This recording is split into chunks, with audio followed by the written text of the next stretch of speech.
আপোনালোকে জানে আমাৰ প্ৰথম শ্বহীদ সৰ্বেশ্বৰ তালুকদাৰ ডাঙৰীয়া যেতিয়া শ্বহীদ হৈছিল তেতিয়াৰ পৰা অসম আৰু অসমীয়া জাতিয়ে আমি শ্বহীদ আজিৰ এই দিনটো 10 ডিচেম্বৰ দিনটো শ্বহীদ দিৱস হিচাপে পালন কৰি আহিছোঁ।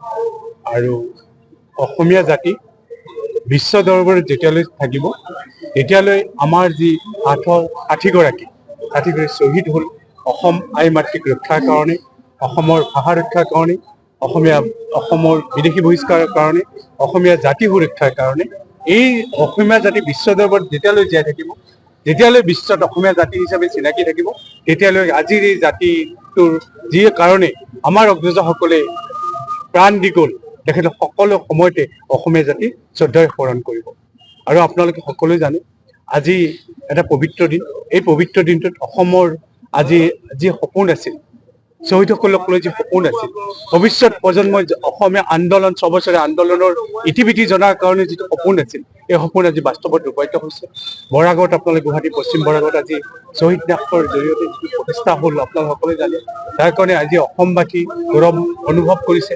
আজি ছাত্ৰ সমাজৰ সকলো নেতা, অসম আন্দোলনৰ লগত জড়িত ব্যক্তিসকল, শ্বহীদ ফেমিলিসকল বা যিসকলে পংগুত্ব জীৱন যাপন কৰিছিল সকলো আজি আহি উপস্থিত হৈছে। ঠিক একেধৰণে আজি আমাৰ নলবাৰী জিলাৰ উদ্যোগত, নলবাৰী সন্মানীয় বিধানসভা সমষ্টিৰ সহযোগত আৰু নলবাৰীবাসী ৰাইজৰ সহযোগত আমি আজি শ্বহীদ দিৱস ইয়াতে নলবাৰী দেশপ্ৰাণ সভাত অনুষ্ঠিত কৰিছোঁ। ইয়াতে আজি শ্বহীদ ফেমিলি কেইবাগৰাকীও আহিছে, নলবাৰী সমষ্টি আৰু নলবাৰী ৰাইজ আহিছে। আপোনালোকে দেখিছে, স্বচক্ষে দেখিছে। আমি সকলো শ্বহীদক আজি শ্ৰদ্ধাৰে স্মৰণ কৰিছোঁ। আৰু 860গৰাকী যি আত্মা বলিদান দি গ'ল অসমৰ আই মাতৃক ৰক্ষাৰ কাৰণে, তেখেতসকলে আমি সকলোৱে শ্ৰদ্ধাৰে স্মৰণ কৰিছোঁ। এইখিনি আজি মই ক'ব বিচাৰিছোঁ।